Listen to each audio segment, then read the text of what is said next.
ಹೋಟೆಲ್ಗೆ ಬೆಂಕಿ ಬಿದ್ದಿದೆ. ಈ ಒಂದು ಬೆಂಕಿಯ ಕೆನ್ನಾಲಿಗೆಗೆ ಸಿಲುಕಿ ಸಿಬ್ಬಂದಿ ಸಾವನ್ನಪ್ಪಿದ್ದಾರೆ. ನಾಗರಬಾವಿಯ ಮಾಳಗಾಳದಲ್ಲಿರುವಂತಹ ಹೋಟೆಲ್ನಲ್ಲಿ ಈ ಅಗ್ನಿ ದುರಂತ ನಡೆದಿರೋದು. ಅಗ್ನಿ ದುರಂತದಲ್ಲಿ ಓರ್ವ ಕಾರ್ಮಿಕ ಸಾವನ್ನಪ್ಪಿದ್ದಾನೆ, 4ವರಿಗೆ ಗಂಭೀರ ಗಾಯಗಳಾಗಿದೆ. 45 ವರ್ಷದ ರಾಜ್ಕುಮಾರ್ ಮೃತ ವ್ಯಕ್ತಿ. ದುರ್ಗಾಶ್ರೀ ಗ್ರ್ಯಾಂಡ್ ಹೋಟೆಲ್ನಲ್ಲಿ ಈ ಘಟನೆ ನಡೆದು ಹೋಗಿದೆ. ಹೋಟೆಲ್ನ ಮೇಲಿನ ಮಹಡಿಯಲ್ಲಿ ಈ ಸಿಬ್ಬಂದಿಗಳಿರ್ತಾರೆ. ಸಿಬ್ಬಂದಿ ಮಲಗಿರುವಂತಹ ಸಂದರ್ಭದಲ್ಲಿ ಅಗ್ನಿ ಅವಘಡ ನಡೆದಿದೆ. ಸಿಬ್ಬಂದಿ ಮಲಗಿದ್ದ ಪ್ರದೇಶಕ್ಕೂ ಕೂಡ ಬೆಂಕಿ ಆವರಿಸಿದೆ. ಈ ಸಂದರ್ಭದಲ್ಲಿ ಬೆಂಕಿಯ ಕೆನ್ನಾಲಿಗೆಗೆ ಸಿಲುಕಿ ಓರ್ವ ಸಿಬ್ಬಂದಿ ಸಾವನ್ನಪ್ಪಿದ್ದು 4ವರಿಗೆ ಗಂಭೀರ ಗಾಯಗಳಾಗಿದೆ. ಬೆಂಕಿ ನಂದಿಸೋಕೆ ಅಗ್ನಿಶಾಮಕ ದಳದ ಸಿಬ್ಬಂದಿ ಹರಸಾಹಸ ಪಟ್ಟಿದ್ದಾರೆ. 4 ಸಿಬ್ಬಂದಿಯನ್ನು ಆಸ್ಪತ್ರೆಗೆ ದಾಖಲು ಮಾಡಿ ಚಿಕಿತ್ಸೆ ಕೊಡಿಸುವಂತ ಕೆಲಸ ಆಗಿದೆ. ಮೇಲ್ನೋಟಕ್ಕೆ ಈ ಒಂದು ಹೋಟೆಲ್ನಲ್ಲಿ ಶಾರ್ಟ್ ಸರ್ಕ್ಯೂಟ್ನಿಂದ ಅಗ್ನಿ ಅವಘಡ ನಡೆದಿದೆ ಅನ್ನುವಂತಹ ಮಾಹಿತಿ ವ್ಯಕ್ತವಾಗ್ತಾ ಇದೆ. ಇನ್ನು ಘಟನೆಯಲ್ಲಿ ರಾಜ್ಕುಮಾರ್ ಎಂಬಾತ ಸಾವನ್ನಪ್ಪಿದ್ದು, ಇನ್ನುಳಿದವರಿಗೆ ಗಂಭೀರ ಗಾಯಗಳಾಗಿದೆ. ಘಟನಾ ಸ್ಥಳಕ್ಕೆ ಇರುವಂತಹ ಪೊಲೀಸರು ಬಂದು, ಅಗ್ನಿಶಾಮಕ ಸಿಬ್ಬಂದಿ ಬಂದು ಬೆಂಕಿಯನ್ನು ನಂದಿಸಿದ್ದಾರೆ. ಅಂದ್ರೆ ಕೆಲಸವನ್ನೆಲ್ಲ ಮುಗಿಸಿ ಇಲ್ಲಿ ಸಿಬ್ಬಂದಿಗಳೇನ್ ಮಾಡಿದ್ದಾರೆ, ಹಾಯಾಗಿ ಮಲ್ಕೋಬೇಕು ಅಂತ ಹೇಳ್ಕೊಂಡು ಆ ಹೋಟೆಲ್ನ ಕೊನೆಯ ಮಹಡಿಗೆ ಹೋಗಿರ್ತಾರೆ. ಸೊ ಕೊನೆಯ ಮಹಡಿಗೆ ಹೋಗಿ ಅಲ್ಲಿ ಮಲ್ಕೊಂಡಿರ್ತಾರೆ. ಅವ್ರಿಗೇನು ಗೊತ್ತು ಬೆಂಕಿ ಅನಾಹುತ ಆಗತ್ತೆ ಅಂತ. ಇಮಿಡಿಯೇಟ್ಲಿ ಶಾರ್ಟ್ ಸರ್ಕ್ಯೂಟ್ನಿಂದ ಬೆಂಕಿ ಅವಘಡ ಆಗತ್ತೆ. ಸೊ ಅವರು ಮೇಲೆ ಮಹಡಿಯಲ್ಲಿ ಮಲಗಿದ್ದಂತಹ ಜಾಗಕ್ಕೂ ಕೂಡ ಬೆಂಕಿ ವ್ಯಾಪಿಸಿರುತ್ತೆ. ಆ ಒಂದು ಬೆಂಕಿಯ ಕೆನ್ನಾಲಿಗೆಗೆ ಸಿಲುಕಿ ರಾಜ್ಕುಮಾರ್ ಅನ್ನುವಂತಹ ಒಬ್ಬ ವ್ಯಕ್ತಿ ಏನಿದ್ದಾನೆ ಸಾವನ್ನಪ್ಪಿದ್ದಾನೆ. ಅದರ ಜೊತೆಗೆ 4 ಜನರಿಗೂ ಗಂಭೀರ ಗಾಯಗಳಾಗಿದೆ. ಸ್ಕ್ರೀನ್ನಲ್ಲಿ ನೋಡ್ತಾ ಇರಬಹುದು ಯಾವ ರೀತಿ ಆ ಬೆಂಕಿಯ ಎಫೆಕ್ಟ್ ಇತ್ತು ಅಂತ.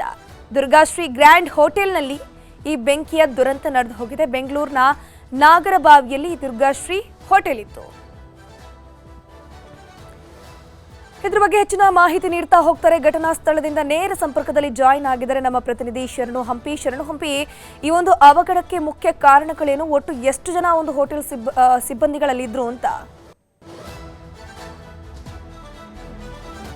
ಧನುಶ್ರೀ, ಇದಕ್ಕೆ ಬಹಳ ಪ್ರಮುಖವಾದಂಥ ಕಾರಣ ಶಾರ್ಟ್ ಸರ್ಕ್ಯೂಟ್ ಅಂತ ಹೇಳಲಾಗ್ತಾ ಇದೆ. ಯಾಕಂದರೆ ಹೋಟೆಲ್ ಏನಿದೆ ಕಳೆದ ವರ್ಷವಷ್ಟೇ ರಿನೋವೇಷನ್ ಮಾಡಲಾಗಿತ್ತು. ರಿನೋವೇಷನ್ ಮಾಡಿದ ನಂತರ ಆದಂಥ ಇನ್ಸಿಡೆಂಟ್ 2-3 ಗಂಟೆಗಳ ಹೊತ್ತಿಗೆ ಶಾರ್ಟ್ ಸರ್ಕ್ಯೂಟ್ ಕಾಣಿಸ್ಕೊಳ್ಳುತ್ತೆ. ದುರ್ಗಾಶ್ರೀ ಗ್ರ್ಯಾಂಡ್ ಹೋಟೆಲ್ ಏನಿದೆ, ಇದು ನಾಗರಬಾವಿಯ ಮಾಳಗಾಳ ಏರಿಯಾ ಏನಿದೆ, ಔಟರ್ ರಿಂಗ್ ರೋಡ್ನ ಮುಂಭಾಗದಲ್ಲಿರುವಂಥ ಈ ಹೋಟೆಲ್ ಏನಿದೆ, ಈ ಹೋಟೆಲ್ನ ಗ್ರೌಂಡ್ ಫ್ಲೋರ್ ಮತ್ತು ಫಸ್ಟ್ ಫ್ಲೋರ್, ಸೆಕೆಂಡ್ ಫ್ಲೋರ್ಗೂ ಕೂಡ ಅದು ಬೆಂಕಿಯ ಏನು ಹೊಗೆ ಅಂತೂ ತಾಕೊಳ್ಳುವಂಥ ಚಾನ್ಸಸ್ ಇತ್ತು. ಈ ಕೂಡಲೇ ಯಾವಾಗ ಈ ರೀತಿ ಹೊಗೆ ಕಾಣಿಸ್ಕೊಳ್ತು, ಶಾರ್ಟ್ ಸರ್ಕ್ಯೂಟ್ ಆದಮೇಲೆ ಬೆಂಕಿ ಕಾಣಿಸ್ಕೊಳ್ತು ಅಂಥೇಳಿ ಕೂಡಲೇ ಫೈರ್ ಇಂಜಿನ್ ವೆಹಿಕಲ್ ಬಂತು ಮತ್ತು ಸಿಬ್ಬಂದಿ ಬಂದು ಕಾರ್ಯಾಚರಣೆ ಮಾಡುವಂಥ ಕಾರ್ಯನೂ ಕೂಡ, ಬೆಂಕಿ ನೆನೆಸುವಂಥ ಕಾರ್ಯನೂ ಕೂಡ ಮಾಡಿದ್ರು. ಅಷ್ಟೊತ್ತಿಗಾಗಲೇ ಸಂಪೂರ್ಣವಾಗಿ ಆಲ್ಮೋಸ್ಟ್ ಕರಕಲಾಗುವಂಥ ಕಾರ್ಯನೂ ಕೂಡ ಮುಂದುವರಿತು. ಮೇಲ್ಭಾಗದಲ್ಲಿ ಅಂದರೆ ಹೋಟೆಲ್ನಲ್ಲಿ ಕೆಲಸ ಮಾಡ್ತಿದ್ದಂಥ 5 ಜನ ಸಿಬ್ಬಂದಿ ಮೇಲ್ಭಾಗದಲ್ಲಿ ಅಂದರೆ ಫಸ್ಟ್ ಫ್ಲೋರಲ್ಲಿ ವಾಸ ಮಾಡ್ತಾಯಿದ್ರು. 5 ಜನರಿಗೂ ಕೂಡ ಹೊಗೆ ಮತ್ತು ಬೆಂಕಿ ಎಫೆಕ್ಟಿಂದಾಗಿ ಸಾಕಷ್ಟು ತೊಂದರೆ ಆಯಿತು. ಉಸಿರುಗಟ್ಟುವಂಥ ವಾತಾವರಣನೂ ಕೂಡ ಸೃಷ್ಟಿಯಾಯಿತು.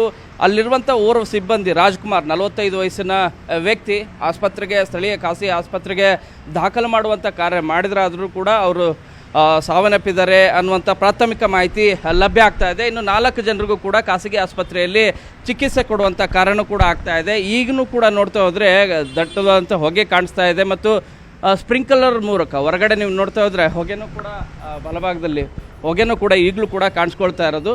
3 ಗಂಟೆಯ ಹೊತ್ತಿಗೆ ಈ ಘಟನೆ ನಡೆದಿದೆ. ಮೇಲ್ಭಾಗದಲ್ಲಿ 2ನೇ ಫ್ಲೋರ್ ಮತ್ತು 3ನೇ ಫ್ಲೋರ್ದಲ್ಲಿ ವಾಸ ಮಾಡ್ತಾಯಿದ್ರು ಬೇರೆ ವಾಸಿಗಳು, ಬಾಡಿಗೆಯ ರೀತಿಯಾಗಿ ವಾಸ ಮಾಡ್ತಿದ್ದಂಥವ್ರು. ಅವರಿಗೆ ಯಾವುದೇ ರೀತಿಯಾದಂಥ ಅದೃಷ್ಟವಶಾತ್ ಯಾವುದೇ ರೀತಿಯಾದಂಥ ತೊಂದರೆ ಆಗಿಲ್ಲ. ಪಕ್ಕದಲ್ಲೂ ಕೂಡ ಕಾರ್ ಪಾರ್ಕ್ಗಳೆಲ್ಲವೂ ಕೂಡ ಮಾಡ್ಕೊಂಡಿದ್ರು. 3-4 ಕಾರ್ ಪಾರ್ಕ್ ಇತ್ತು ಮತ್ತು ಕೆಳಭಾಗದಲ್ಲಿ ಗೋಡನ್ ರೀತಿಯೂ ಕೂಡ ವ್ಯವಸ್ಥೆ ಮಾಡ್ಕೊಂಡಿದ್ರು. ನೆಲಮಹಡಿಯಲ್ಲಿರುವಂಥ ಗೋಡನ್ಗೆ ಯಾವುದೇ ರೀತಿಯಾದಂಥ ತೊಂದರೆ ಆಗಿಲ್ಲ. ಗ್ರೌಂಡ್ ಫ್ಲೋರಲ್ಲಿರುವಂಥ ಹೋಟೆಲ್ ರಿನೋವೇಷನ್ ಆಗಿತ್ತು ಕಳೆದ ವರ್ಷವಷ್ಟೇ. ರಿನೋವೇಷನ್ ಆದಂಥ ಈ ಹೋಟೆಲ್ ಈಗ ಸಂಪೂರ್ಣವಾಗಿ ಕರಕಲಾಗಿರುವಂಥ ದೃಶ್ಯಗಳು ಕಂಡು ಬರ್ತಾ ಇದೆ. ಇದಕ್ಕೆ ಬಹಳ ಪ್ರಮುಖವಾದಂಥ ಕಾರಣ ಈ ಬೋರ್ಡ್ ಏನಿದೆಯಲ್ಲ, ಇಲ್ಲಿ ನಿಮಗೆ ಮೇಲ್ಭಾಗದಲ್ಲಿ ಕಾಣಿಸುವಂಥ ಬೋರ್ಡ್, ಅದು ಶಾರ್ಟ್ ಸರ್ಕ್ಯೂಟ್ ಆಗಿರೋ ಕಾರಣಕ್ಕಾಗಿ ಆಗಿರೋದು ಅಂತೇಳಿ ಈಗ ಸದ್ಯ ಪ್ರಾಥಮಿಕ ಮಾಹಿತಿಯಲ್ಲಿ ಇನ್ಫಾರ್ಮೇಶನ್ ಸಿಗ್ತಾ ಇರೋದು. ಧನುಶ್ರೀ, ಥ್ಯಾಂಕ್ ಯು ಶರಣು ತಮ್ಮೆಲ್ಲ ಮಾಹಿತಿಗಾಗಿ.